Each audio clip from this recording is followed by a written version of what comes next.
UP के रायबरेली में चुनावी जनसभा के दौरान यूपी के रायबरेली में अमित शाह, देश के गृह मंत्री अमित शाह की चुनावी रैली होती है।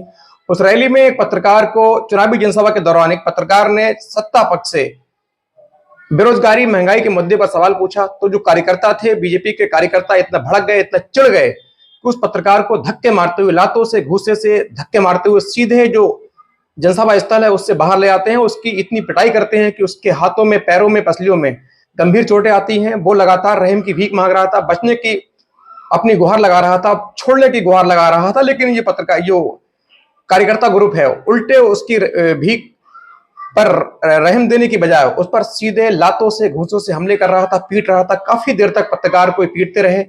बताते हैं, यूट्यूब का एक पत्रकार है, दिल्ली से अमित शाह की चुनावी रैली को, जनसभा को कवरेज करने के लिए दिल्ली से सीधे रायबरेली पहुंचे थे, लेकिन वहां सत्ता पक्ष से इन्होंने एक सवाल पूछ लिया। जिस सवाल पर कार्यकर्ता भड़क गए, इनको सीधे घूंसों, लातों की बौछार कर दी।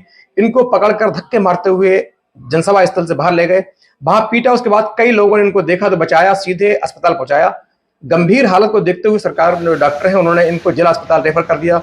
वहां इनका जो प्राथमिक उपचार है और बाकी जो उपचार है किया जा रहा है। लेकिन बहुत बड़ा सवाल ये है, इस तरीके से समाज के चौथे स्तंभ कहे जाने वाले पत्रकारों पर हमला होगा तो समाज की समस्याएं कैसे दूर होंगी।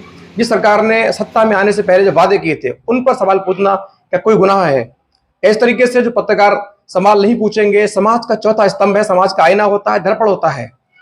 सत्ता पक्ष को आईना दिखाने वाला जो वर्ग है, पत्रकार होता है। पत्रकार हमेशा एक विपक्ष की भूमिका निभाता है, सरकार की जो गलतियां उनको टोकता है, लेकिन उसी पत्रकार पर यदि इस तरीके से हमले होंगे तो पब्लिक की समस्याएं कौन उठाएगा? पब्लिक की जो दिक्कतें हैं, समस्याएं हैं, उनको सामने कौन लाएगा? निश्चित रूप से ये बहुत बड़ी घटना है और इस पर बहुत ज्यादा सत्ता पक्ष को ध्यान देने की जरूरत है।